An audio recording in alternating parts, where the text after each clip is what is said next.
Welcome back, my friends, to the show that never ends. We're so glad you could attend. Come inside. Come inside. It's your pal Dusty over here on the fabulous West Coast. San Jose, California. One more time. It's actually raining today. Well, it's misting, actually. But it's not quite rain, so Cloudsdale Weather Factory, I'll give you a 50-50 on that one. But I need some rain, okay? I don't know why you guys are holding back, but I need that rain. Bring it. I mean, I'll send you anything. Anything at all. What do you want? I'll figure it out. What do you want? I need some rain. So bring it. So we're here, but I'm sure you don't want to know what the weather forecast here is in San Jose. You're here because one fabulous lady, is here with us. Miss Ingrid Nilson. What's up? What's up, Tony? Oh boy. Yes, Ingrid is here. Ingrid, best known for her role in MLP as one Maud Pie, sister to Pinkie and Blinky and Inky Pie. Yes. We're going to go Pac-Man on this, I think.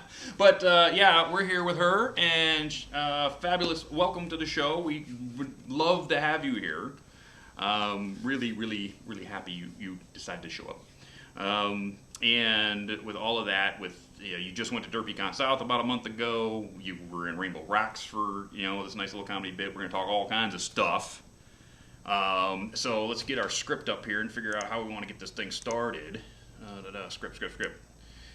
After 87, this is episode 87. After 87 of these things, you'd think I know what I was doing. You think? I mean, I've got tremendous butterflies, and I've been doing this for 14 years. So you think that it would subside at some point? But I'll tell you right now, I'm a little nervous. So bear with me. We're gonna have some fun.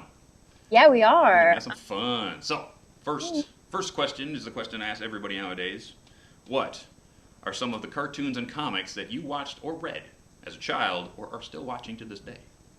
Ah, you always ask this one too. Okay, I should have written it down, but what comes to mind off the top of my head, I loved Daria growing up. Oh, Daria, yeah.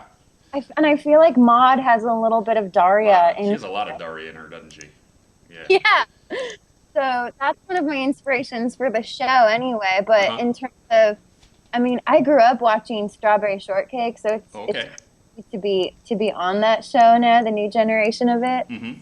That's pretty wild. I mean, when I got a little bit older, I had to hide it from my mom, but I watched The Simpsons.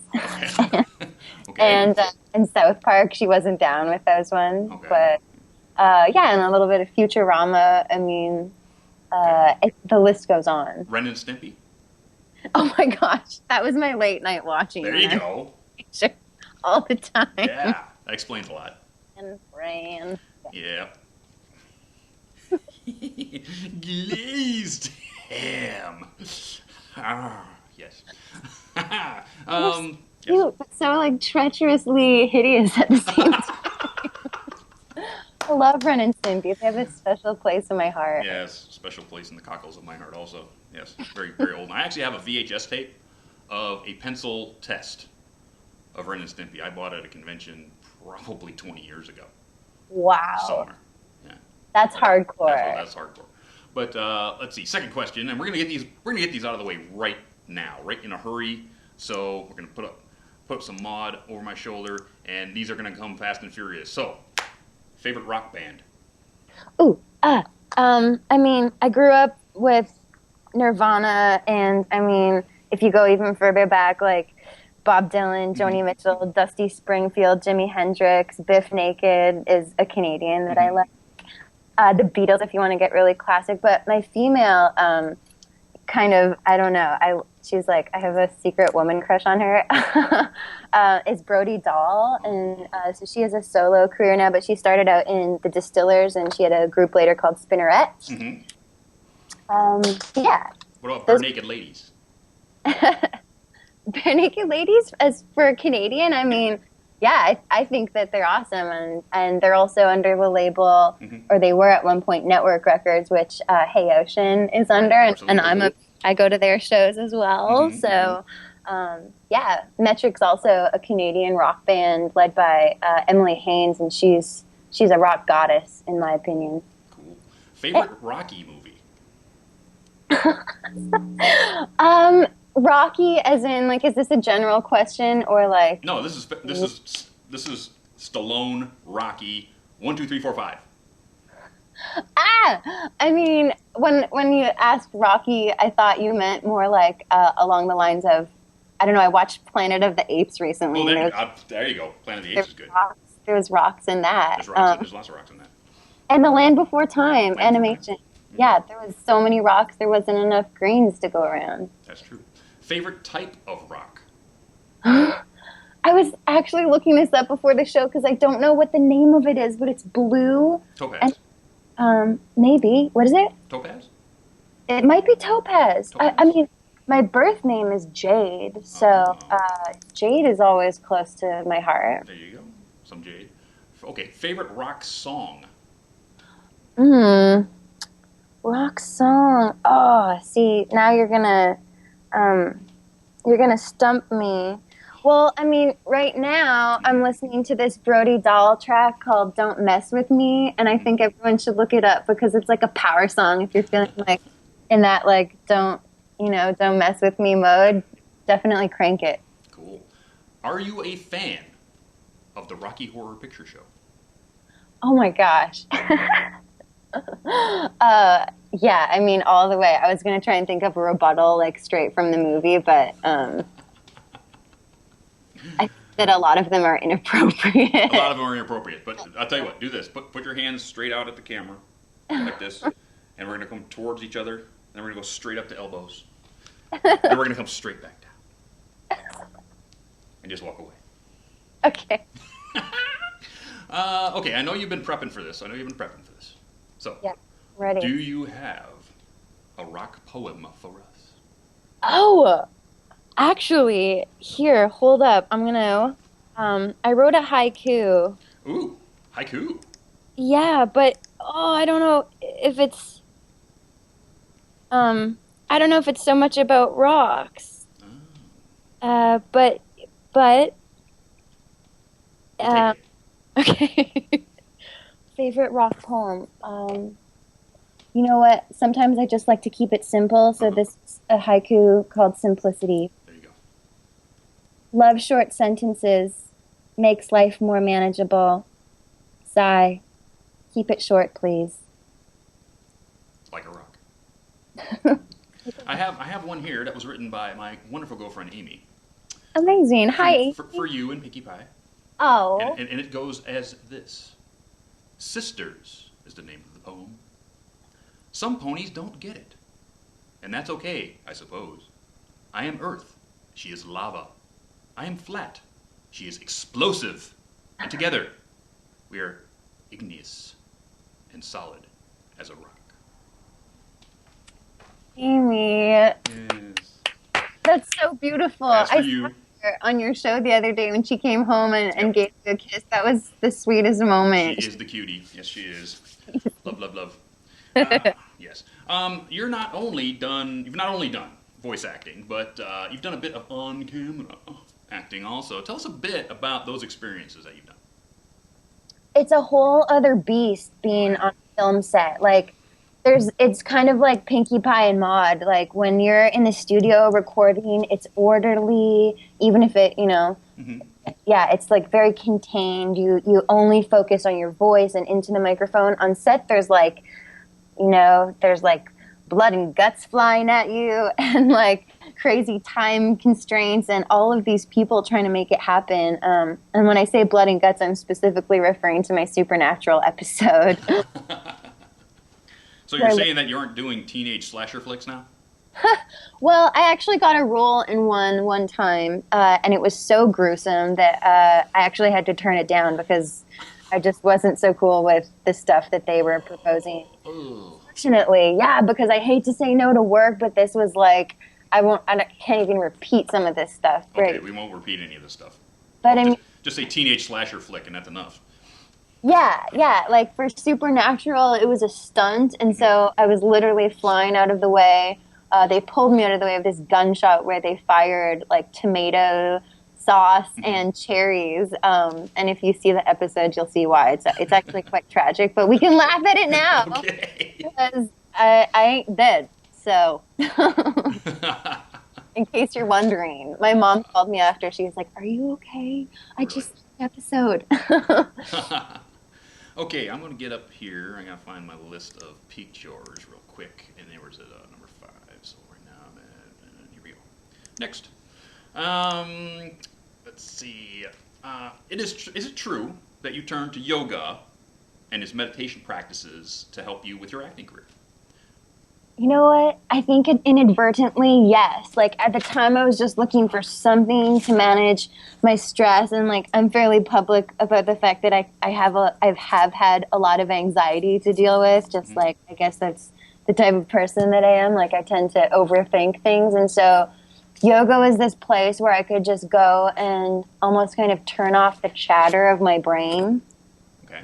And so I think that did nothing but good things for my career, because if you're like less in your head and overthinking, then I think that's a good thing, and to be able to access your impulses quickly. And so but what's been the real lifesaver in terms of like anxiety and facing that is meditation. I practice meditation every day, and just like the being quiet part where like my life's work is to talk, like it's all about my voice, and then to actually, you know, be quiet and sit down and shut up. I find that's a really, really beneficial practice for me. Yeah, especially because we're always tied into these phones and computers, and all this stuff is coming at us at all times. It's almost a respite to just shut everything off and open a book. Something like that. Yeah, I mean, you can feel inundated and almost overwhelmed by it all sometimes. And at the same time, it's like us talking right now, it's a great platform to connect. So it's double-edged. Absolutely. And by the way, someone needs to draw Maud Pie doing yoga. Okay, get on it, fandom. I went looking for one all day and I couldn't find one. So somebody needs to draw Maud doing some yoga. There was a picture of Maud Pie, or no, it was just a random pony that was like doing down. I guess it would be downward pony. Downward pony. I actually did find a very, very well done Luna doing yoga.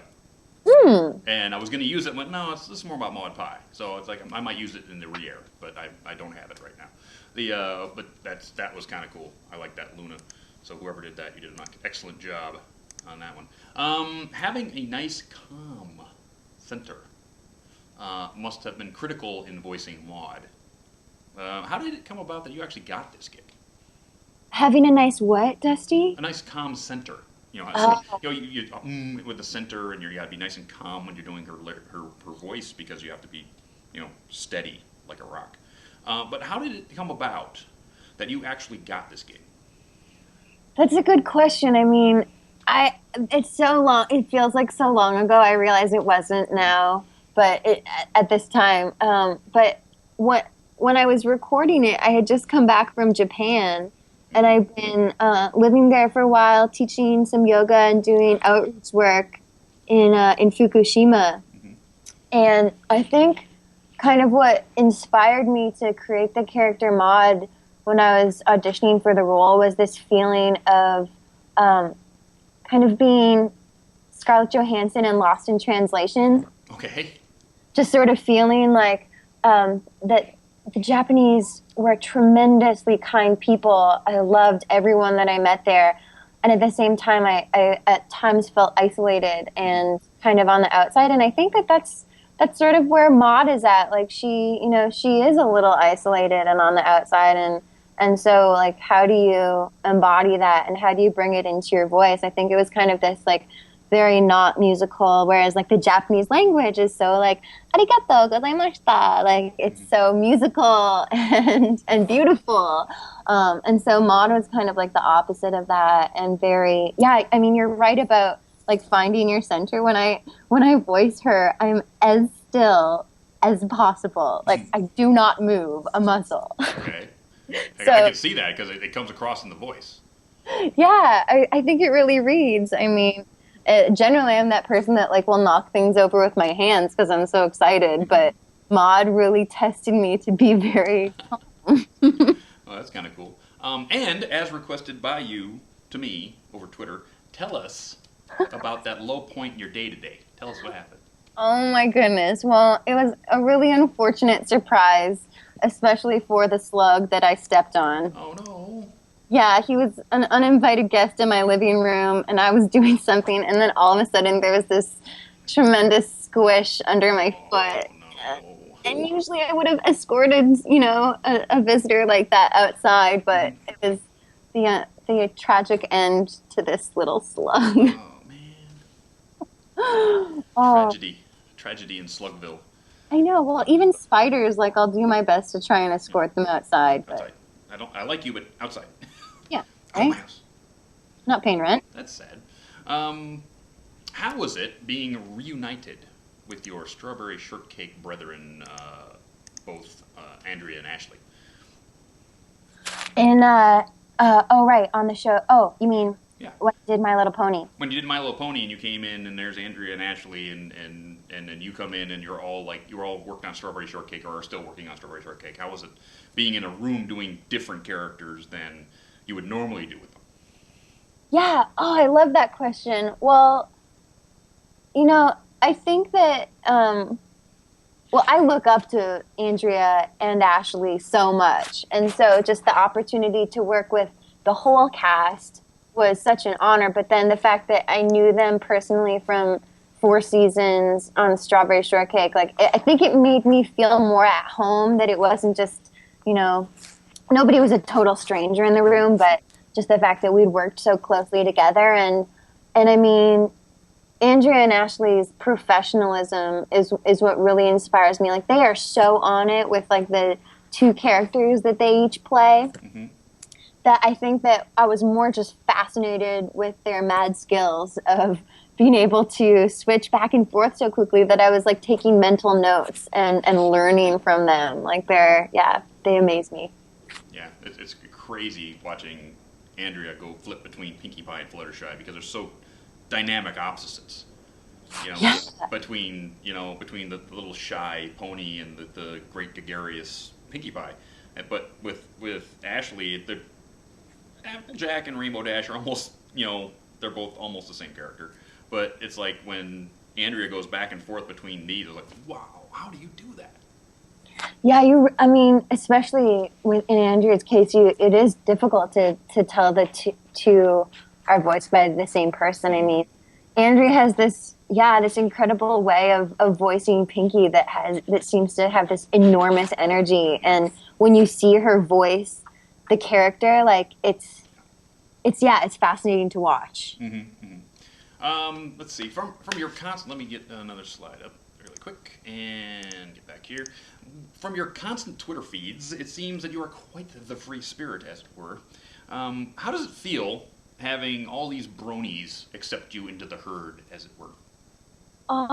Yeah, I mean, it's honestly the most heartwarming thing and appreciated, and it's like, it's been so valuable to me to access this, oh no, my phone's back as I'm trying to have this heartfelt moment. Yes.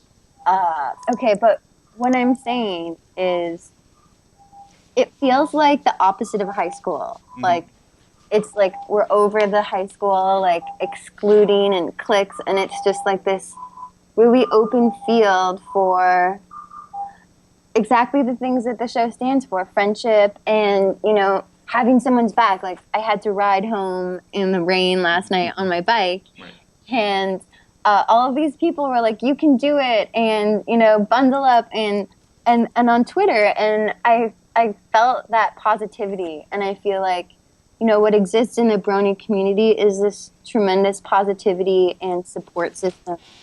I love it. I really appreciate it. Yeah, we definitely try out here. We try to have each other's back as much as we can. Other than yoga, what do you enjoy doing in your free time?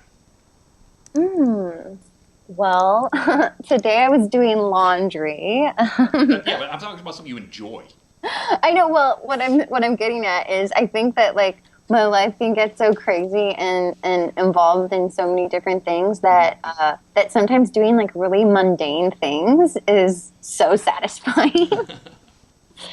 But I mean, I'm a cyclist. I don't own a car. I used to have a car, but now I ride my bike everywhere. So that's what I love to do. Like on a nice day, I mean, I ride in all weather. So if it's pouring rain, probably not snow, but I mean, you can just always catch me on my bike. And to me, that's like the ultimate moment of freedom, is just like riding around, especially in Vancouver. Like it's so beautiful here. And this time of year, as the leaves are changing, I mean, I love to get outside as much as I can, like in free time. If I can get out of town, like BC, where I live, and in British Columbia, here in Canada, like, I mean, there's this book called like 101 hikes that you can do in Vancouver proper. So there's like a ton of like outdoor stuff you can do within the city, and that's not even getting out into the mountains or anything. So yeah, I so want to come up to Snowboard Whistler. I so want to do that. oh, Dusty, you would kill it on those hills. Yeah. Like there are some crazy, like I'm not there yet, but there are definitely Black Diamond hills. And I'm not quite a Black Diamond guy yet. I'm on the squares. You know, I'm not quite a beginner guy, but you couldn't put me on a double diamond yet. I feel like I'm so beginner that I could afford to be wrapped in pillows and entirely covered in fluff. We'll put you on an inflatable inner tube and just shove you down the hill. Yes. I don't know if that's any better. Yeah. I mean, I also like to cook. Cooking's something that I enjoy, and I before I ever did voice, I was a dancer. So recently, I've been getting back into like some hip hop and grooving just for fun, and even some like popping and locking. Cool. Yeah, breakdancing is what I used to really love. So I've been, kind of like dabbling in that again a little bit. Get my groove on. Cool. Bronies break stereotypes all the time about, you know, what is for guys and all that kind of stuff. But it's sort of like a side effect of what we do. But how about breaking some stereotypes about yoga and contemplating your navel when you're supposed to be doing yoga? Break some of those bad stereotypes about yoga for us. Oh, thank you so much for asking this question, Dusty, because it really bothers me how, for lack of a better term, vanilla yoga is becoming in some ways. Like when it gets all corporate and it really moves away from its roots, like yoga's not about wearing spandex and looking good in your tight pants. Okay.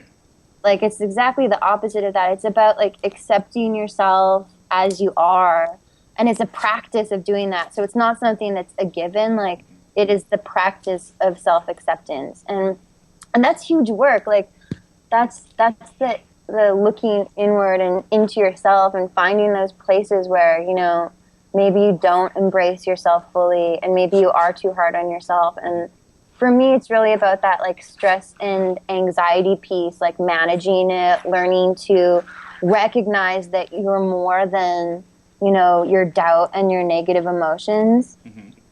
So I think that it's not in any way about having like the perfect body, whatever that is. It doesn't exist. It's a myth. And so if we could get past that, I think more people would come to yoga. They wouldn't be so intimidated. Like I hear it all the time because I teach a lot of yoga myself, is that people are afraid to get out there because they're like, oh, I'm not flexible. Like that's the biggest one. They're like, I'm not flexible, I can't do yoga. And I'm like, that's like waiting until you're in shape or until you're fit to go to the gym. Yeah, that's why you do yoga, is because you can't stretch. That's why I do yoga, because I've got 40 years of sports on my body and it doesn't like it. You know, sitting around is not good for this body. So. Oh my gosh, jock yoga, it's a real thing. It exists. And what's so good about it, I mean, on top of the whole like psychological dealing with your emotions and stress and whatnot, it's no impact on your joints, right? Like, you know, compared to sports, compared to running, you're not wrecking your body. It's actually really good. And so, you know, you're thinking about the longevity of your body. You don't want to be in a ton of pain when you get older because you've got... I'm going to ask you this one real quick. what did you mean with your quote on IMDb that says, "I'm ready to be a starving actress"?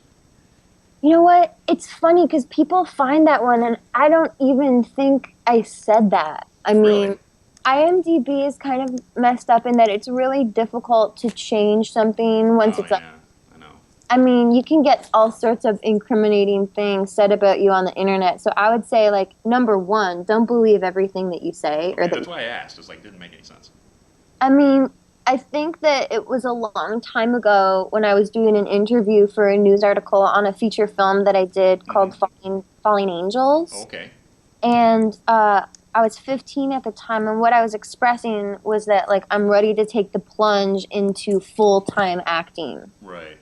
Like, I begged my parents when I was 10 years old to send me to a performing arts school because I could feel, like, the tsunami that is high school and all of the drama coming on. Like, I could just feel it in advance, and I was like, I need to get away from this. I need to be creative. Like, I just always felt that at my core.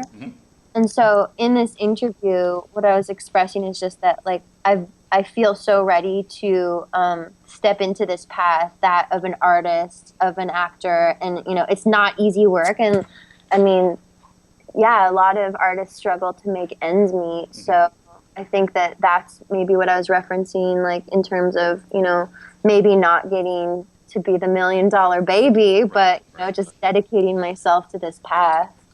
If you could tell your agent, go get me those types of roles, not these types of those types of roles, what would they be bringing back to you? Ooh, these are such juicy questions. It's what I actually need to be thinking about. It's funny you should ask. I read today in the studio just pickups for a villain. I love villain roles. Yeah. Ooh, I know that laugh. I want to work on my villain laugh, just like the most evil possible. So, I mean, Halloween's coming up. I would love some more villain roles, some bad girl roles, that kind of stuff. The read that I was doing today, and I'm not under NDA for this, so I'm allowed to say it's for this punk rocker chick in an upcoming Barbie movie. Oh, sweet! So, yeah, I'm like the bad Barbie. Wow, that's cool. I'm pretty stoked because actually, yeah, I can't see anything else. But yeah, no saying anything else, but that's cool. Excited for that. Yeah. So I think just like, yeah, I mean, what I kind of grew up in high school feeling like was kind of an outsider or an outcast or like a punk. And so I've been going for a lot of like kind of punk and goth girl roles, and I think it's great to break out of this stereotype, especially as a Canadian. Yeah, cool. Of being like the nice girl. The nice girl and always saying sorry and all of that. Sorry, I know. I get caught on that one every time in the studio that I say, sorry, I'm so sorry. Like, it's sorry. Say it with an A, it's sorry. Yes. I'm not sorry. I'm not sorry at all. If you could tell the Bronies one thing, what would it be? Oh gosh. Well, I think it's just at the crux of like all of this work that I've been doing on myself and that I continue to do. So I haven't mastered it, but it's like practice accepting yourself and loving yourself and the unique expression and gifts that you have to offer the world. Like practice embracing that to its fullest. What does that look like when you are truly you, drama aside and doubt aside?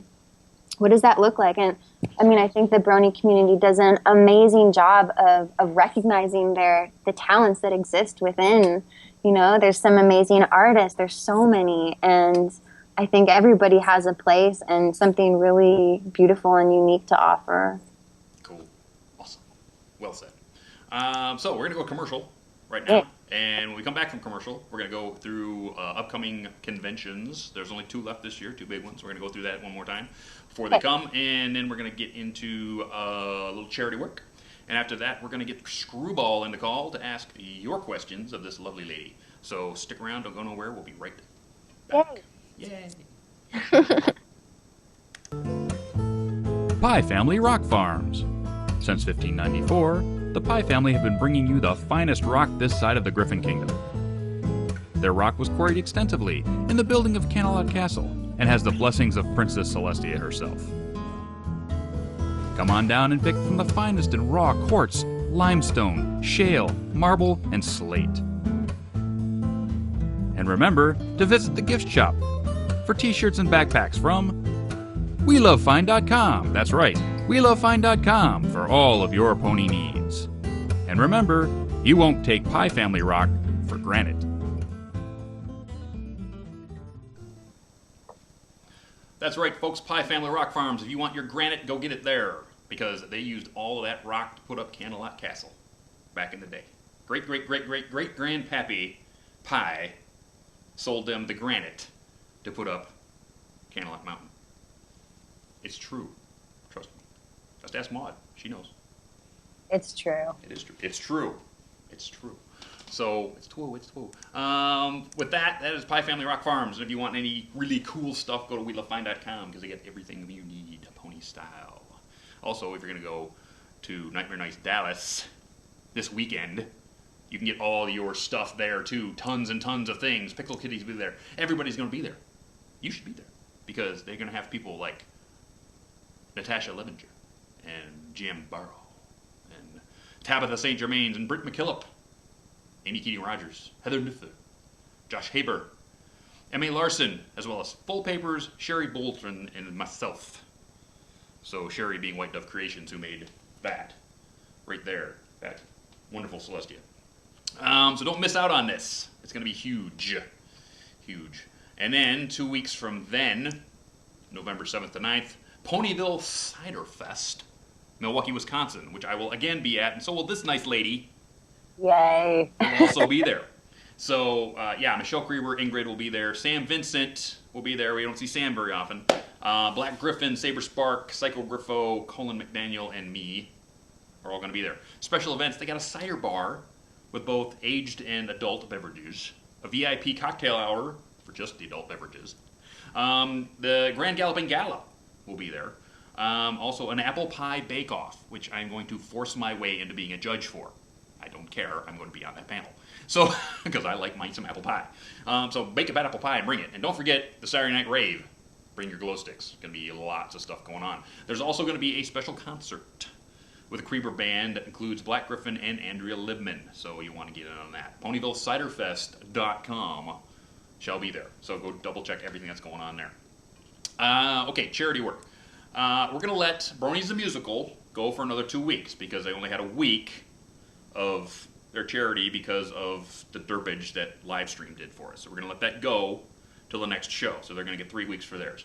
And remember, that's Love Our Children USA, which is a anti-bullying charity. So check that one out over on manlysbrony.com. Now, we go to Ingrid's charity, which we're going to do a little bit differently because they already have their own little website and everything going on. So this is their charity, Project True, which helps with self-image and body disorder problems. So, hey, Ingrid, tell us a bit about it. Well, Project True is really close to my heart. It was founded by one of my students. She's an amazing woman. Her name is Angela Ronaldez. Back in the day, she studied yoga with me, and she's an attorney. And she struggled with an eating disorder, and in that struggle recognized how tremendously challenging, that whole recovery process is, including getting proper treatment. And eating disorders, if you look up stats, and I'm not going to quote any stats, but it's staggering just how deadly they are and what a high mortality rate around them there is. And not to be a Debbie Downer, but often what deters people is just how expensive proper treatment is. It's such a shame. And so many people end up suffering in silence, not feeling that they can speak about any body image issues that they're going through, eating disorders. So it really rings true to me. And so I'm on the board for Project True, and we help support people go through that recovery process, which can be pretty costly. Oh, good. Awesome. So we have a couple of things going on. One, if you go over to manlysbrony.com, you'll see our normal post. There'll be a couple of places where you click donate, which will take you to their website, and you actually click on their PayPal.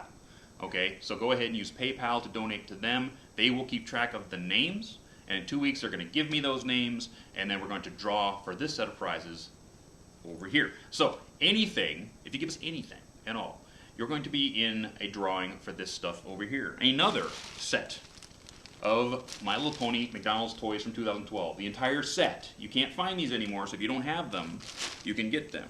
Also, 2 dog tags. Right there. 2 dog tags. And let's see what else is in here. Ooh, I got another signed GM Barrow Rainbow Dash book. Right here. Signed by GM herself. Ta-da! See? And this is Rainbow Dash and the Daring Do Double Dare. So those prizes for anything at all. Now, if we break 500 bits, our very good friend Spike Firemane has sent me this. A beautiful carving of Raspberry Tort and Lemon Meringue. These are the characters played by one Ingrid Nilson and Andrea Libman. So, I'm going to take this with me to Ponyville Cider Fest. I'm going to get it signed by both ladies. This will be up for a $500 kick-up. So we make $500, this gets to go. And if we don't make $500, I'll take it to a charity auction at some convention and we'll sell it there. But we're going to make $500 because we're good at that. We are on this program. So I'm going to take this up there. And that is for $500 or more. I might even get something else signed by Ingrid. Who knows? Sure. Sure, why not?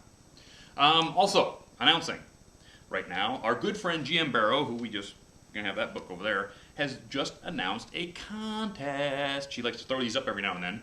So we all know that this book series back here in the box that Rainbow Dash has been stealing from me that I can't read because she's reading it. See, she's reading it right now, actually. So that's out. And she has a little contest. If you need to draw or depict any scene or character from those 3 books that were just released, tweet that to her by November 25th, and then she will announce a winner on Thanksgiving.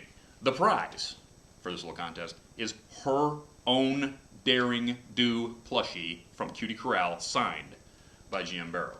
So get your drawing stuff out, get whatever out, do something really cool, and send that to GM. We want to see a whole bunch of really cool stuff from you guys out there, because she does these things all the time. They're really cool. So make sure you get something from these books. I need to read them really quick so I can actually do something myself. So that's going to be cool. And with that, we're done with charity, we're done with contests, we're done in all that stuff right now. So you know what I need? I need Maud to figure out where Screwball is. Is he under a rock somewhere? Hey, see if... Hey, Maud, call for Screwy. Hey, Screwball.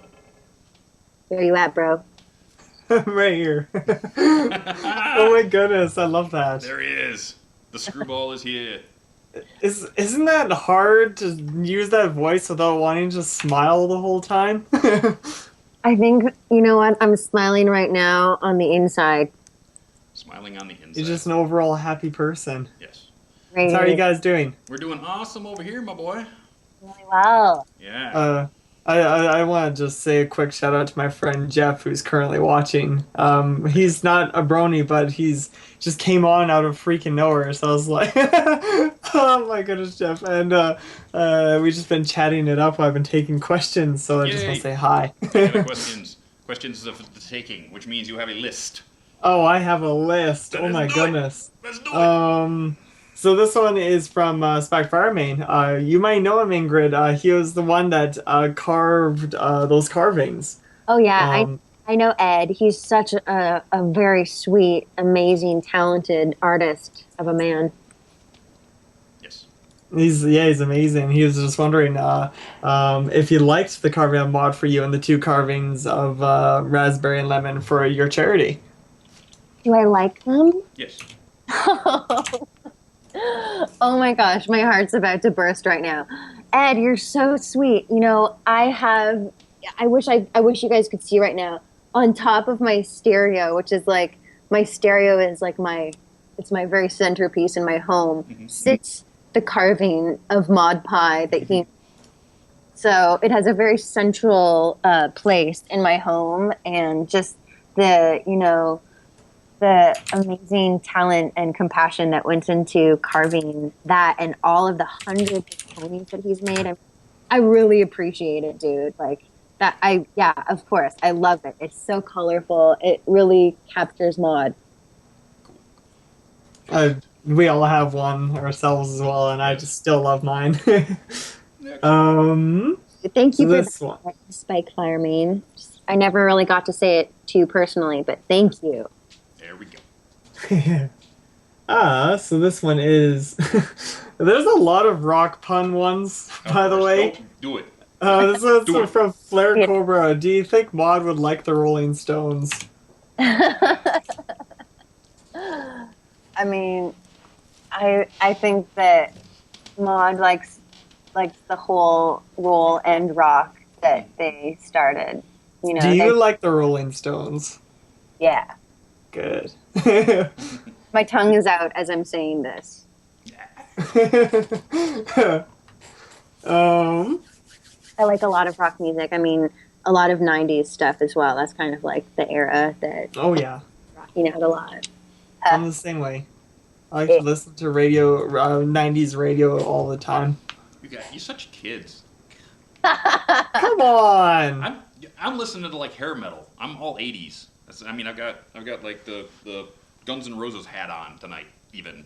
So, there you go. Don't get me wrong. I mean, I also Guns N' Roses is amazing. Yeah, all that stuff.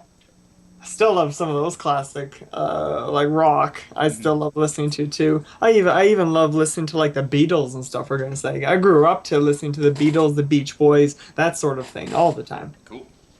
Totally. Next. So this one's from Trailblaze. For you, Ingrid. What do you think of the Bronies when you first got in? When you first heard about us? Well, you know, I didn't even realize that anybody liked my episode. Like, I recorded the thing, I left it behind me, and I was like living my life. And then someone's like, "Your character is really being embraced by people," and I was like, "What?" And I did a little research, and I watched my episode, and you know, I don't think it's what I think about the Bronies, because I would identify as a Brony. So it's like, what do I think of myself? Well, I mean, as a community, I think that it's amazing what's going on. I mean, more than I feel any other fandom, the real values that are embraced are, you know, the name says it all. It's about friendship, and it's about, you know, connecting, and maybe with people that you never would have, I mean, had the opportunity to form a friendship with. So it's just such an honor for me to be communicating with friends in Osaka and, you know, around the world. And I think it's amazing. Really, I'm kind of blown away by it, to be honest. Like it. Yay. Right. I like this one. This is from Red Card for you, Ingrid. How would you voice Maud if she was given a song? If she was given a song. How would I voice? Oh my goodness. If she was given a song? Yes. Oh, well, it's funny because I posted on Twitter today that I had dreams about ponies last night, and on a mountaintop in Austria. So what I was kind of like thinking in my head was just like, the hills are alive. The sound of Maud Pie. Oh my goodness! I could see Maud singing Weezer. Totally. You know, early Weezer. Somebody's honey. Yeah. I could definitely see her singing something. I could see her singing karaoke Weezer. I can see it. Exactly. I could see her singing Lord. I don't know why. Royals. I don't know if she was singing key. I think that Maud is really studious, but she maybe never got any singing lessons. So you'll have to pardon me if she you used ever. to find all those songs in drop D. Yeah, right? Yeah. She's more of a. I think she's more of a Pat Benatar. Although Pat Benatar has a beautiful voice. Oh, yeah, she was an opera singer before she went to rock. You know that. Yeah, okay, well then I'm misreferencing. So, Yeah. Pat Benatar is awesome. I love Pat. Yes. Oh god. Yeah. Maybe just someone a little bit less well trained. There you go. Next. You're so tough. Oh my goodness. I don't. This one's from our Rickard with our Free Ingrid. I don't know if you know this one or not. This is a sort of a little bit of a tougher one. But do you know who wrote the famous poetry text about rocks? You mean rock? You are a rock Yes. from the show? Yeah.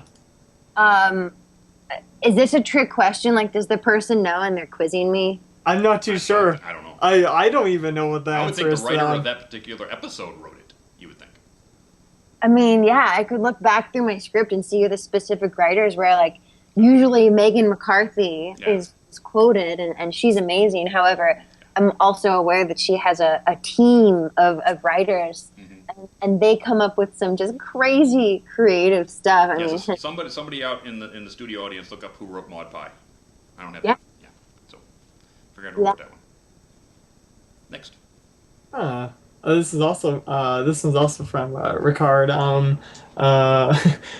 Did you already have you ever done a prank on someone with a phone call using Maud's voice?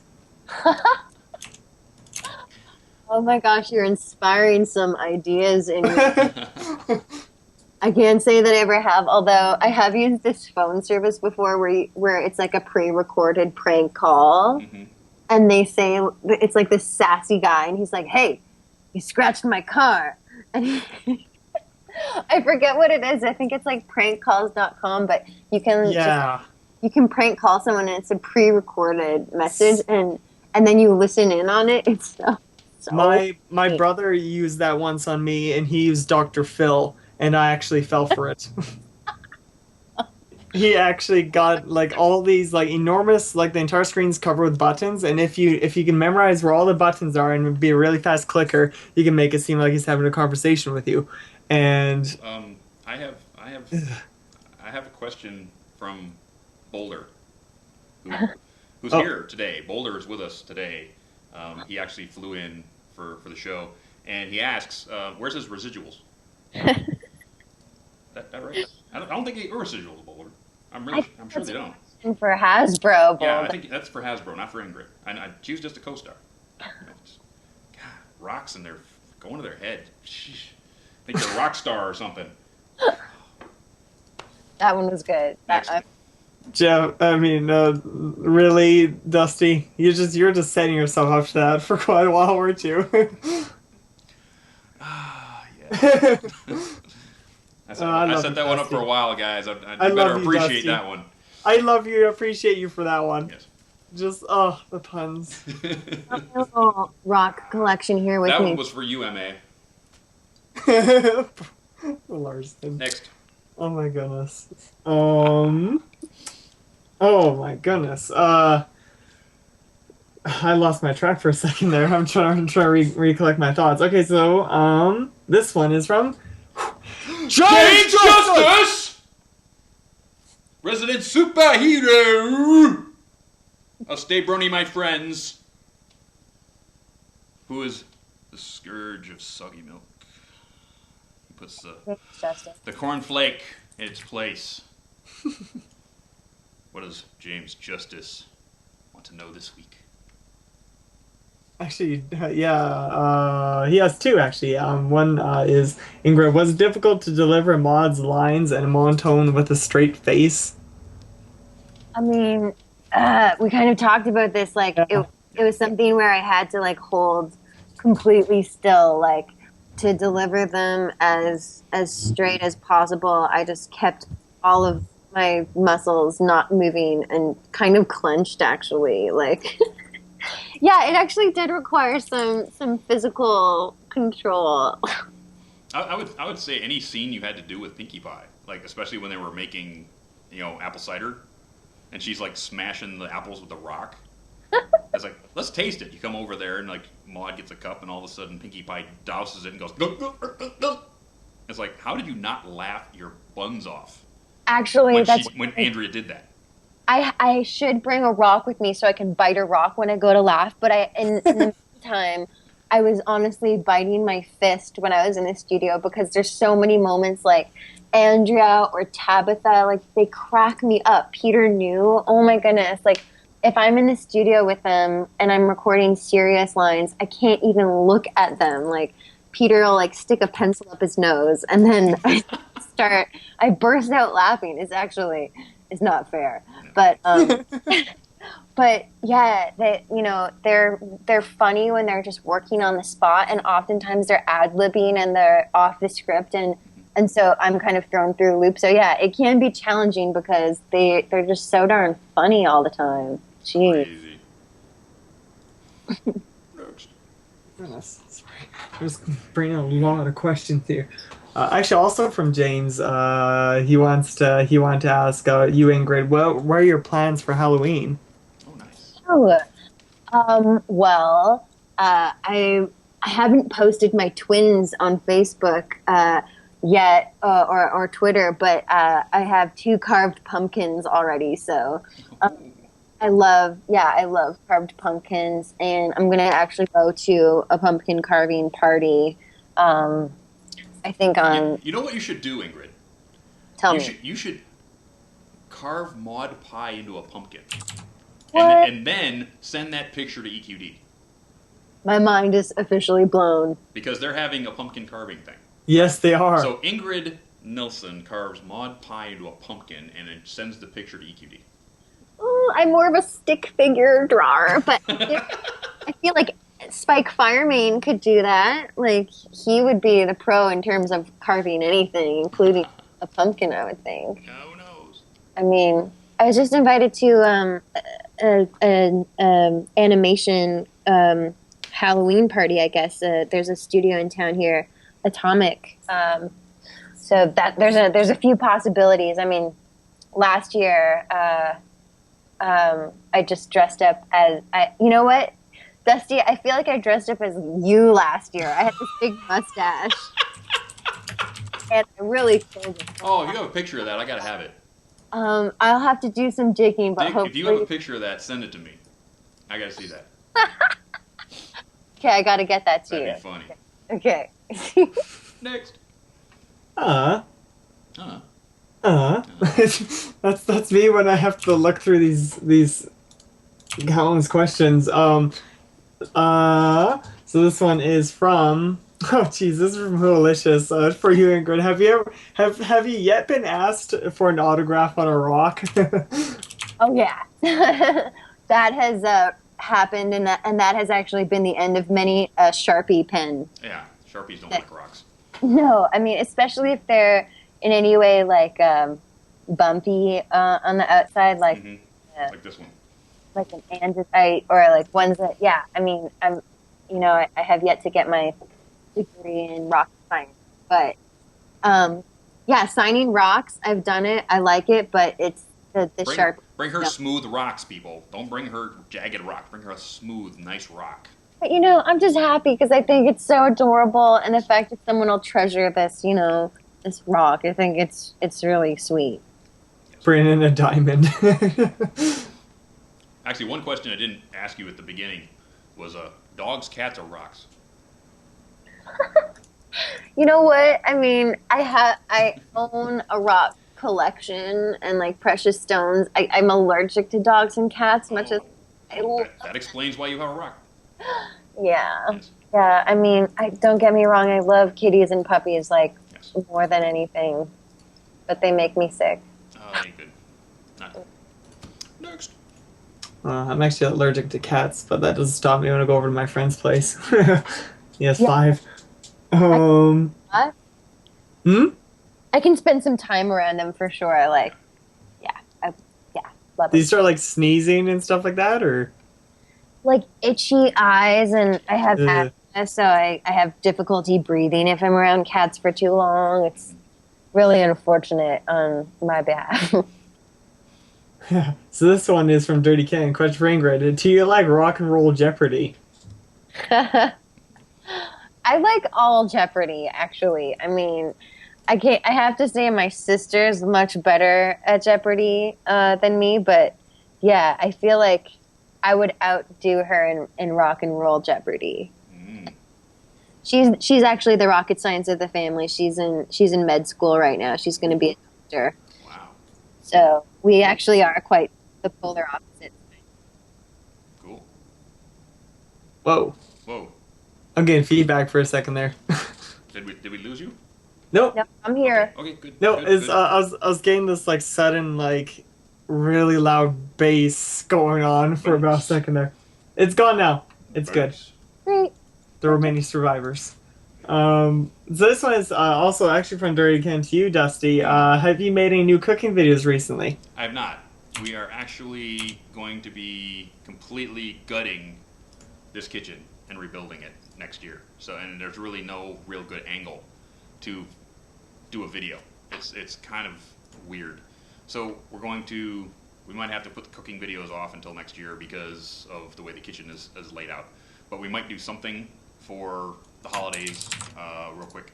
So be watching my YouTube, and we'll probably do maybe one. I'm thinking about apple pie. I really want to do an apple pie show, and I really want to do a muffin show.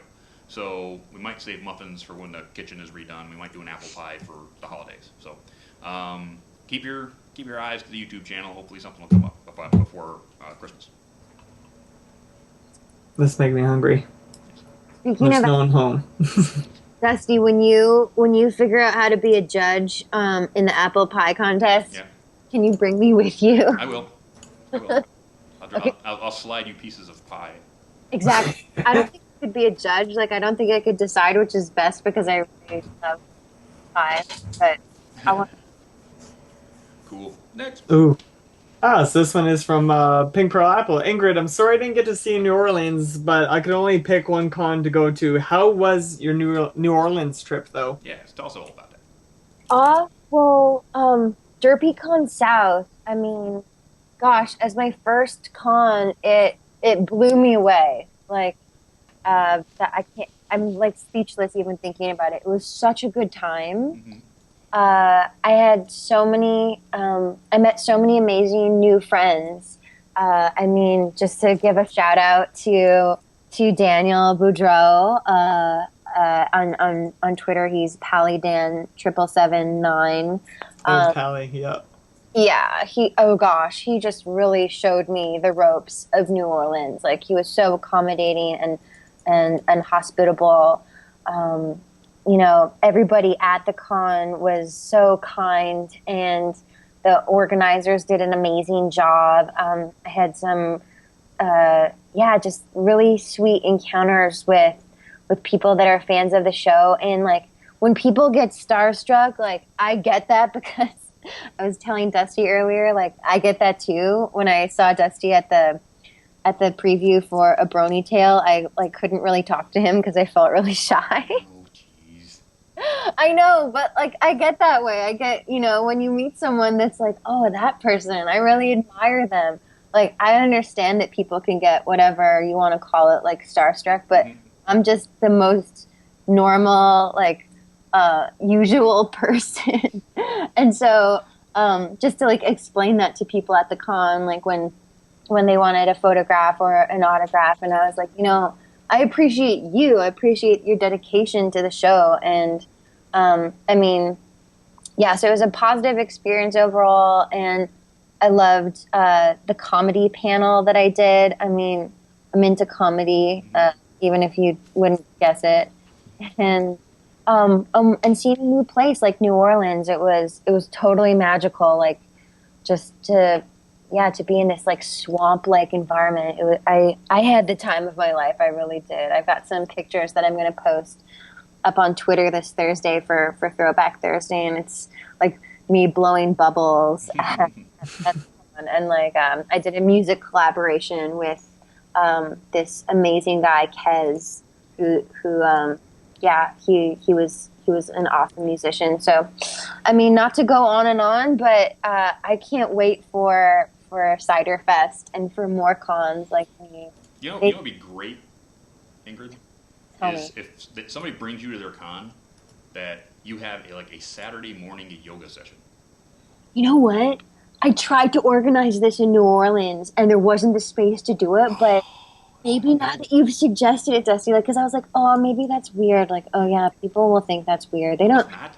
They're there at a con for the whole con experience. But I would love that. That would be amazing. Yeah. You do a simple half an hour yoga session. Yeah, totally. You can. I mean, for me, it's all about like the stress release, and you can do some pretty powerful, relaxing in half an hour. So I think that's a great idea. Yeah, I think that would be awesome. Putting it By up. the way, Next. Pally Dan's actually watching live, and he says hi back. Oh yay! I hope I said your name right, Dan. Oh gosh. Pally Dan, that's well. I don't know Yeah. if there's numbers at the back. I can't remember what the numbers are, but he just puts himself as Pally. But He's so sweet. Love that guy. actually, my friend Jeff has been constantly saying that you sound exactly like Sarah Silverman. Well, I'll take that as a compliment. I think that's a good That's a compliment. good compliment. Stuff all the time. I laugh so hard on the inside, but yeah. Cool. Yeah. Oh, so this one is from Let's Eat Hay. I'd rather not, but the question is, have you heard about the 2017 Milo Pony movie? Yes. Oh Announced my today. gosh. So funny. I just found out about it today. Yeah. Yep. It just announced today. Let's Eat Hay. I found out today, and it really made my day. I don't mean But there's a rhyme. Goodness. Well, the thing is, if they're going to do a movie in 2017, that means 2016 is going to be a pony year, which means we pretty much have guaranteed a season 6. Has anybody figured that out yet? Actually, didn't they kind of say in? No, they guaranteed season 5. Guarantee season 5. No. I mean, like there was that meeting or something. No, this is just rumored, but that meeting that said that they might even have up to 8. They might. But the thing is, now that you have a movie in 2017, which means 2016 is going to have a season, which means we are now guaranteed at least 6 seasons of Pony. It would actually be kind of nice if it ended at a movie. You never know. You never know. I think that might be what they're saying. Okay, if we have to end it in 2017, we'll end it with a movie. But if it continues to go, we can just keep going. They're sort of setting up an ending that if they need to use it, they can. That's what I'm thinking. So hopefully not. Hopefully it continues to go. But Hasbro as a company needs to do these things because they have shareholders that need to know things. So there you go. I have to say in this situation, but I'm just hoping for the best. Yes.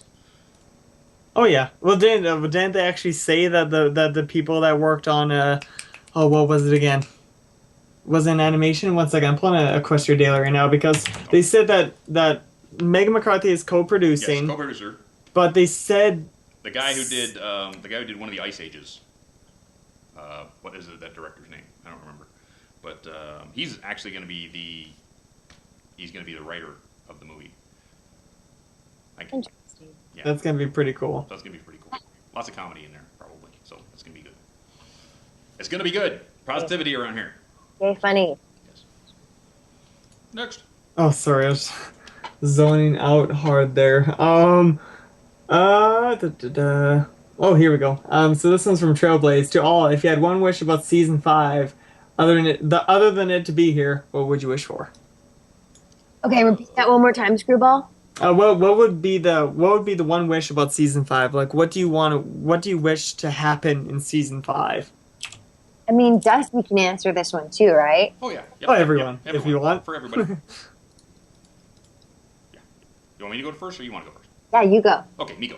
Okay, I want, and there's 2 things I want in next season. I want to know where the Pegasus families are. We have not seen Fluttershy's family. We have not seen Rainbow Dash's family except for her dad in a flashback. And we don't know who Scootaloo's parents are. So, they've been sorely neglected over 4 seasons that the Pegasi have absolutely no idea where their parents are. Thunderlane has a brother, Rumble, but we never seen their parents either. So, it's sort of like assumed that they're like birds. When they get old enough, they get kicked out of the nest and they never go back to their parents. I don't know. So, let's see that. That's what I want to see. So, And all we know about Scootaloo is that she has a room in a house somewhere. Is that an orphanage? Or is that her family's house? We don't That's know. your headcanon going off. We don't know.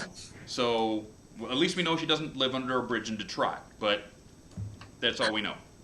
So I want to see this. That's what I want to see. I want to see him flesh out a little bit more about Pegasus families. That's what I want.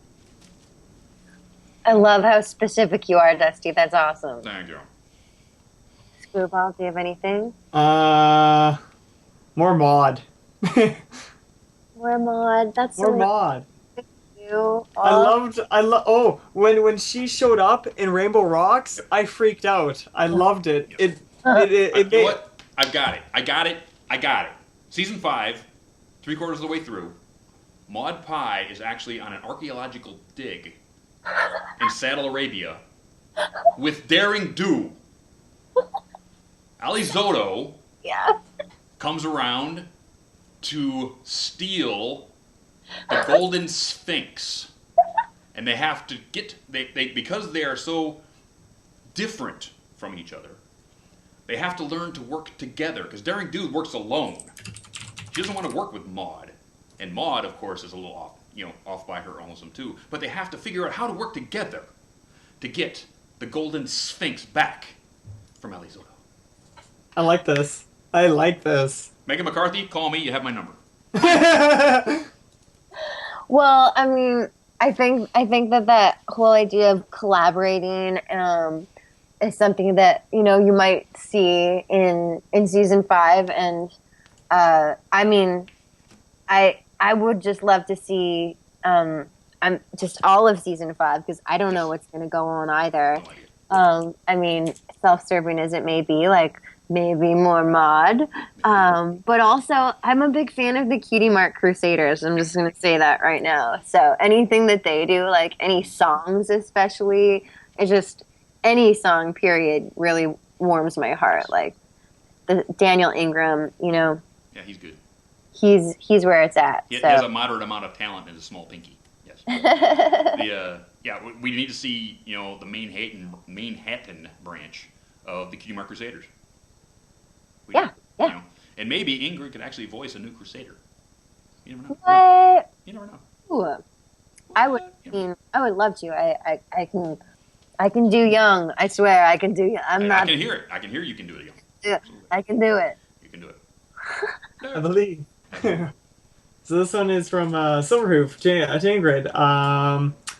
Every voice actor who ends up here, when asked about the tips of voice acting, has said acting is the key to voice acting, or acting is the key to voice acting. Yes. What thoughts, memories, ideas, etc. did you essentially act with in mind to represent a mostly monotone, expressionless character, and yet seemed to not sound bored or with any tone of "Why am I doing this again?"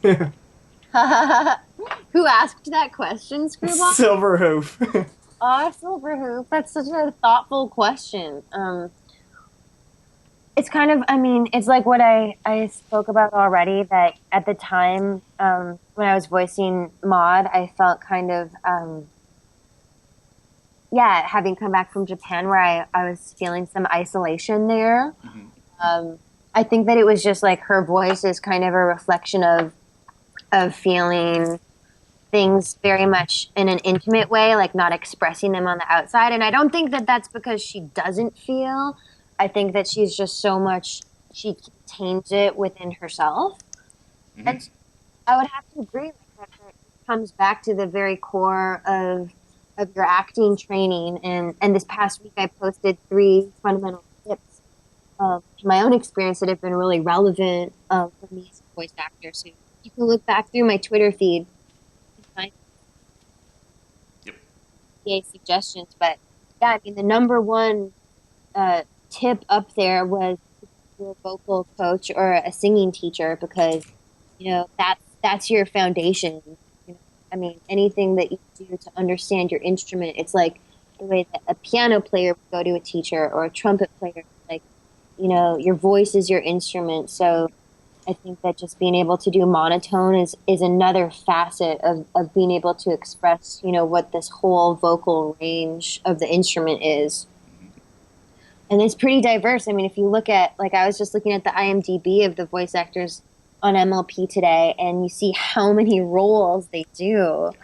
And it blows me away. I mean, like, and being in the studio with them, there's such incredible diversity in their voices. And I think like, the monotone is just one. There's so many different expressions, and for any aspiring voice actors, like, work on your versatility, work on your range. Nice. Yeah. Nice. I think I have Joe. Joe, you there? Joe? Let me tune it in. Tuning in. Oh, that mirror. All its frequencies are weird. Okay. Yes, I got you. Okay, I got you. So, Joe Stevens, straight from the desk in Ponyville, coming up in just a second. Let me get this ready to go. Here we go. Joe, right now, right here. Equestria Inquirer.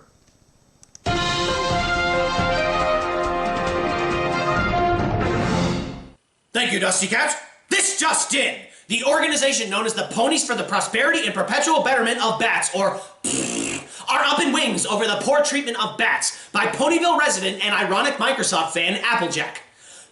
Has claimed that Applejack is Batist, a charge Applejack takes very seriously, quoting, "I hate them bats." Okay, so she has made no attempt to deny her segregation against bats, bat-like creatures, batmen, bat boys, and residents of Battle Creek, Michigan. This is nothing new for the Apple family, as last year the entirety of their barn was labeled as being racist. But this is the most visible act of aggression toward another species Ponyville has seen since Pinkie Pie tried to eat a Parasprite. Of course, has not limited its charges of batism to Applejack. They claim Rainbow Dash hates bats, a claim she countered by revealing that some of her best friends are bats. Even though Fluttershy doesn't count and Rainbow Dash is not aware that Scootaloo is not, in fact, a bat. She's a walrus. Rarity is the worst offender of batism, claiming that they are all, quote, disgusting creatures, a statement universally disagreed with by members of the group, however, are confident that Princess Twilight's ideal will work. Every pony is sure that putting bats in separate but equal parts of the orchard will lead to everyone getting what they want and will in no way lead to further hatred on both sides. Asked if this was a good idea, the head of the bats quoted, "I'm Joe Stevens, and this has been a news brief from the Equestria Inquirer. Back to you, Dusty Cat."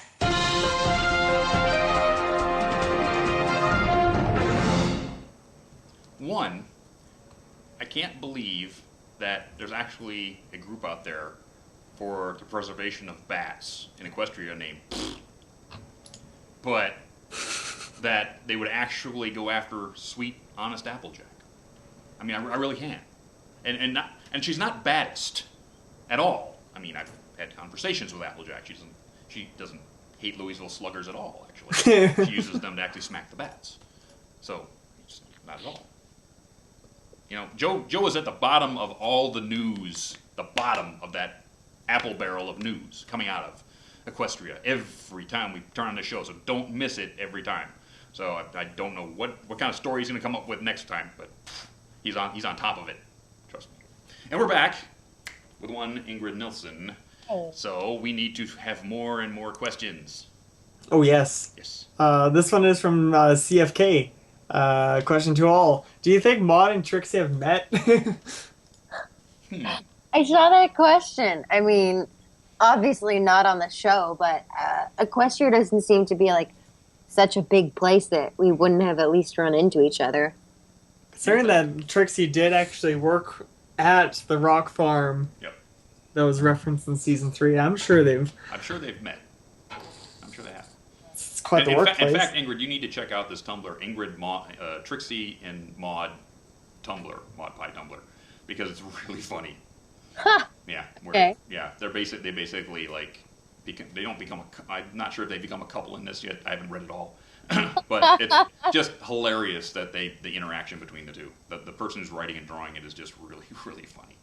Really creative. That's amazing. I mean, I loved Trixie's song in Rainbow Rocks. Mm-hmm. I mean, she had a couple, but that one that's like, you better believe I got tricks up my sleeve. Yeah, that's So good. Though the full song is actually really well done. You can actually get it on iTunes and stuff. And I remember after we watched it, my friend Ramble, he's like, you gotta listen to this full thing. So I listened to it. I'm like, wow, that was actually pretty damn good.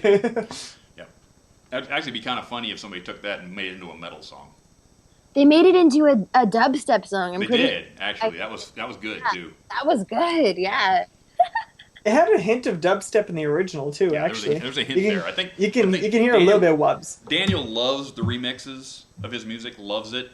I think he was actually shoving them at that direction because there was a little dubstep in there, and I think he wanted to shove the remixers. Like, please make a dubstep out of this song, please. I was really impressed with the amount of bass that was in the original recordings. I mean, for the child audience that it goes to, like they knew all the words, but then I mean that was amazing to me at the screening. But I feel like it's also appealing to any age range. Some of the songs is cool, really cool.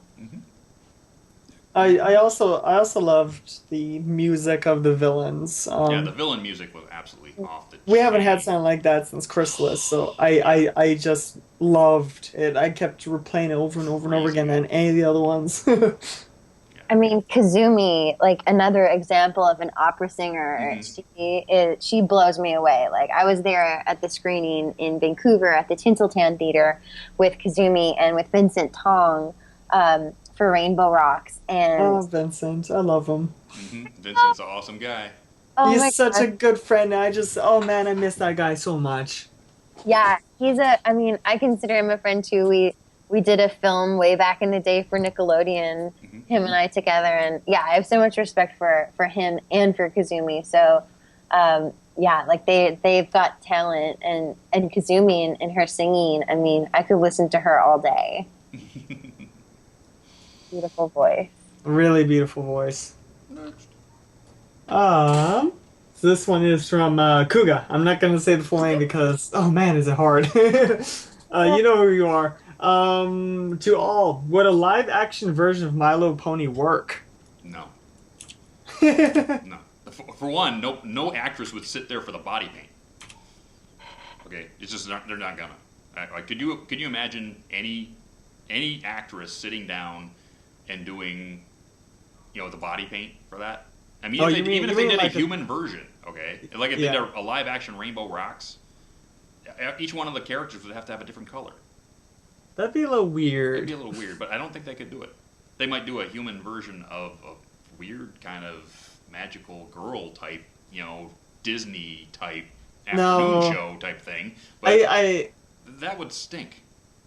CGI is as far as you can ever go. But I would not say like a pony getting thrown into a human world. Forget that. Don't ever even touch that topic. But a CGI Equestria or something like that. That'd be a really neat idea. I would love to. I know it would seem a little weird, that sort of thing, but nothing makes me more like wanting to see like their world. The only thing that would make it good enough would be on the level of Avatar, and Hasbro's not going to put that kind of money behind it. It's not going to happen. Okay, so I don't think so. I mean, I feel like anything is possible. Like, maybe, have you seen those, like, horse costumes where there's a person at the front and then someone at the back underneath, like, a suit? Like, that'd be so funny. It'd be so random. They have a stage show that bops through Canada that has those pony costumes that are really, really weird. Where the front two legs actually move and the back two legs sort of shuffle behind that don't move. Right. It's like, so you have one person in there, and it's like they have two broken legs that they drag along. It's just really That's weird. got that Scary. back rump thing. Yeah. Well, I really, after I watched last week's episode, I really want to see Brony's the musical. You've got to see that. Oh my goodness, it's really good. Yeah, So, I'm a musical theater junkie. Like, that's what I grew up on, and so the fact that the musical now exists. I mean, of course it does, but I loved hearing what the creator last week had to say, and I want to see it now. Where is it playing? in LA at 3rd Street Theater. Mm. Yeah. They get 2 more weekends. somebody gets me to LA, no. That's the problem. I'm the same thing. If they ever do sign a Yeah, convention, but they've said that if they take it on the road, one of the places they want to take it's Vancouver. So Yeah. I say, if it goes to Vancouver, I'm going to Vancouver to see it. I'm there. going there too. So, Oh yeah. Open hooks. Yeah, we need to make it happen. totally. Next. So let's see. Yeah, where did I put you? There. So this one is from the Brony Chef, my very good friend.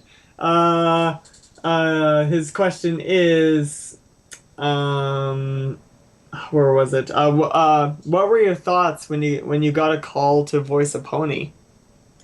Oh, well, thanks for asking that, Brony Chef. It's interesting because, like I said, I meditate, and to be honest, like I was on Strawberry Shortcake, and I thought that kind of the next step would be to do something on My Little Pony, and I seriously, I meditated on it. Like I was like, I want this to happen more than anything. And so, yeah, to get the call about that, it was honestly like it was a dream come true. Like, you know, I mean, even though I'm just on one episode and in Rainbow Rocks, like to me that represents this lifelong pursuit that I've been on of self-expression. And so, yeah, I mean, it's been so special to be on the show. Cool. Absolutely cool. Next. Sorry, I was just dealing with some there. So this one's from Snowblitz. To Ingrid, what are your top 5 favorite rock bands? No pun intended.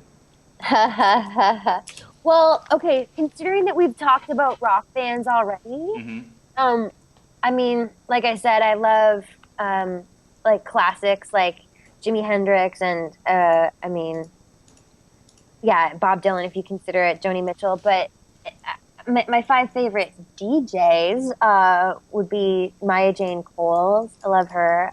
Kate Renata. I love Glass Animals. Yeah, I mean, I think that those are some top DJs for me. But yeah, rock. I mean, even like I said, like classical, the Beatles. Yeah. These days, I'm feeling Frank Ocean and James Blake and some diverse stuff. Yeah. Next. I'm so concentrated on this. That's why I'm so silent. Sorry about that. Let's see. Yeah. Oh, here we go. So this one's from Ricard to Ingrid. Do you have a musical hobby, like playing flute or piano, singing, etc.? Right. I'm kind of embarrassed to admit this, but it's like bad karaoke is my we have to musical. go karaoke together. Oh my God. We must go karaoke together. It is on. We'll have a special handshake and Absolutely. everything. But yeah, I mean, if I can kill a Mariah Carey song. You know what's fun at a karaoke show is have your friends pick a song for you, Oh no. whether you know the words or not. Oh, that Right. would grill me. Yes, that would be okay. I've had people go, okay, Dusty, do Guns N' Roses. I was like, okay, I did the best that I could, and then that became a song in my repertoire. So I it's feel like, like you're but, shooting for Guns N' Roses. yeah, but a lot of people, you do your favorite songs, right? But then your friends probably know songs you could do that they like that you never do. So basically, it's like Russian roulette. Basically, you have one of your friends go, okay, go do this song, and okay. So you go give it a shot, and maybe you find a piece of music that you can actually sing you never thought you could. My palms get sweaty just thinking about that. Oh, it's so much fun, though. So much fun. Okay, well, it's on. Karaoke challenge. Yes, I actually did karaoke in Taiwan Nice. when I went there for business. That was kind of cool. Completely different way of doing it there. I mean, you go rent a room and they bring you snacks and beers, and you do it with friends. You don't do it in a bar. It's sort of different, kind of different thing. But it's kind of weird. I like. Okay. Hey, Screwball, you know what time it is? 6. I think I know what that question, like what that time is. Yeah, it's that time. No. Right up against it. Stop it. Right up against it. No. Yes, I know. So, unless you've got one of those really, really good questions laying there. Okay. I can bring this one from my very good friend Marjan. Okay. First off, to Dusty, looking forward to seeing you next weekend. You like Smarties, right?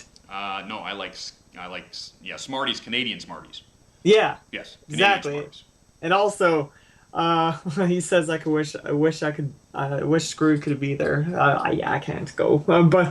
No. Now my question for Ingrid: do you have any funny / interesting things that have happened during a recording session for any of the shows you've done? Oh man. Well, I mean, I don't know if Peter appreciates me repeating this, but he stuck a pencil up his nose one time, and that just really killed me. I can't leak anything about season 5, but I know Tabitha does a character in one of the episodes that really made me laugh, and of the older generation, I guess I'll just say. Uh-huh. So, you know, what's special about every recording session is when people like improv and they kind of go off, and sometimes they'll make up a line, or it's just like their reaction to things. And so, I mean, that happens all the time in sessions, and that's what makes it special, is when it's kind of off the cuff or in the moment. And it's always happening because, like I said, the cast is so tremendously talented that they can just kind of go with it. You know, they're expert comedians, in my opinion. Cool. And with that, we come to the very last question of the evening, which happens to be Ingrid's question to us. Oh, yes. Oh, Yes. I love this. Okay, well. Oh, now I feel like I'm right on the barbecue getting grilled.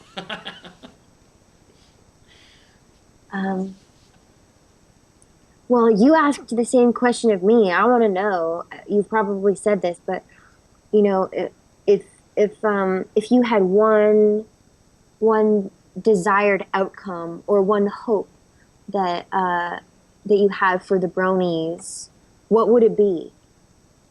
My hope for Brony fandom is that it becomes as accepted as Star Trek fandom, as accepted as fantasy, as accepted as Dragon Con or any of the, Asimov or Worldcon or any of those, to be respected enough that people don't bat an eye.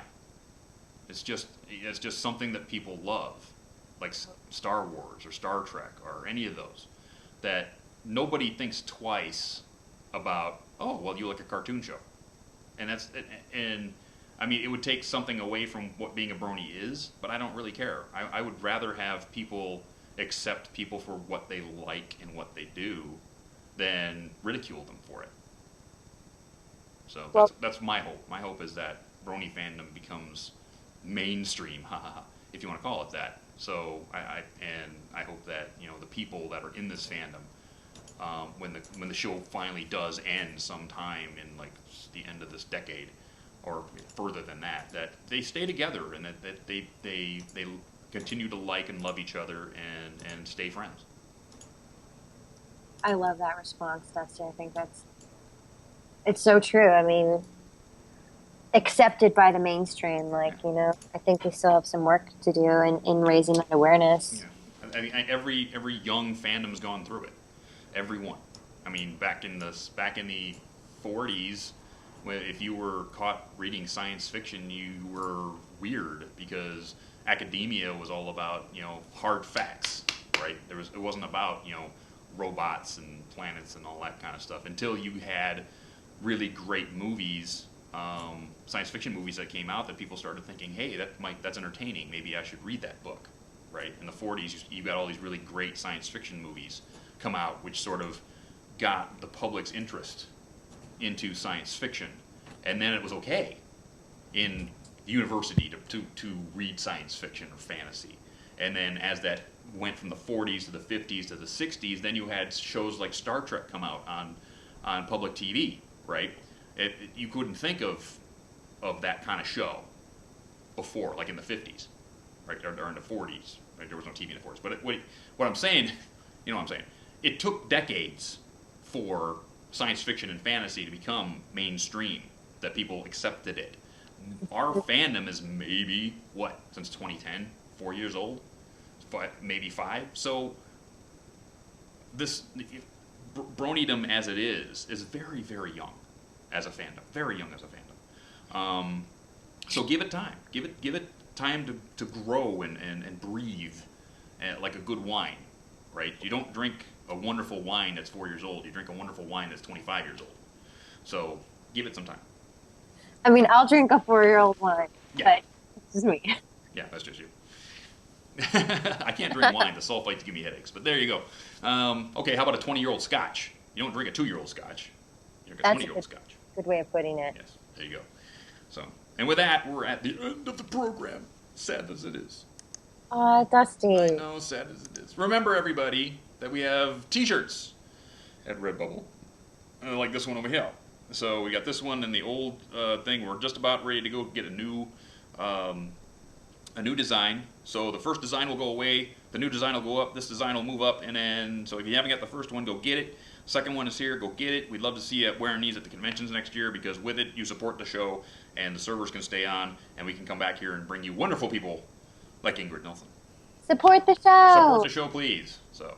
And hey, Dusty, Yes, can I just say, like, I appreciate what an amazing moderator you are. I mean, how much attention goes into the show, and the generosity, you know, that spirit that you bring into it. It's just, it's amazing what you're doing. Thank you. Thank you so much.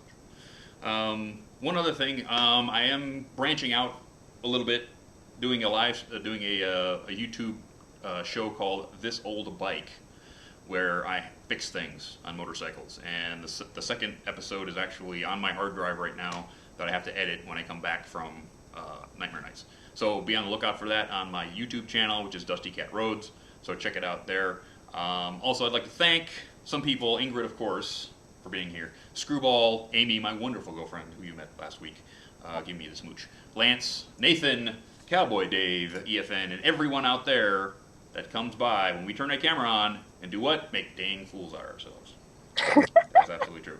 So next week, not next week, 2 weeks from now, we'll be back from Nightmare Nights. We'll be able to talk about that, have some pictures maybe, and our guest will be, what do you think, Screwball? I really don't know. Next guest will be Georgia Ball, comic writer for Ponies and Littlest Pet Shop. So she will be here with us, and that is going to be the awesome. Let me see. I, of course, forgot to cue up the ending of the show because I am an amateur, of course. Visit ProjectTrue.com. Yes, ProjectTrue.com is where you can drop a couple of bits for the charity to get all that stuff. Oh, where's my ending? Dusty, you're such an amateur. But anyway, with that, we got to go. Anything you got to say at the end here, Ingrid? I mean, just that, like, thank you again. I'm speechless. Like, Screwball and Dusty, I was so entertained just even hearing you guys interact. So the fact that I could be kind of a voyeur and even a guest on the show is like, I'm so humbled. Oh, don't go there. You're gonna make me cry. Don't do that. I'm gonna cry. And with that, we're out of here, gang. So 2 weeks. 2 weeks we'll be back. Be good to each other. I'm watching you. Ciao. Night, night.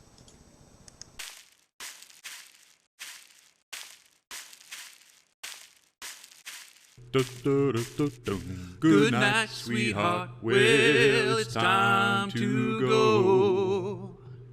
Good night, sweetheart. Well, it's time to go. We hate to leave you, but we'll be back soon. Good night, sweetheart. Good night. Good night, sweetheart. Good night.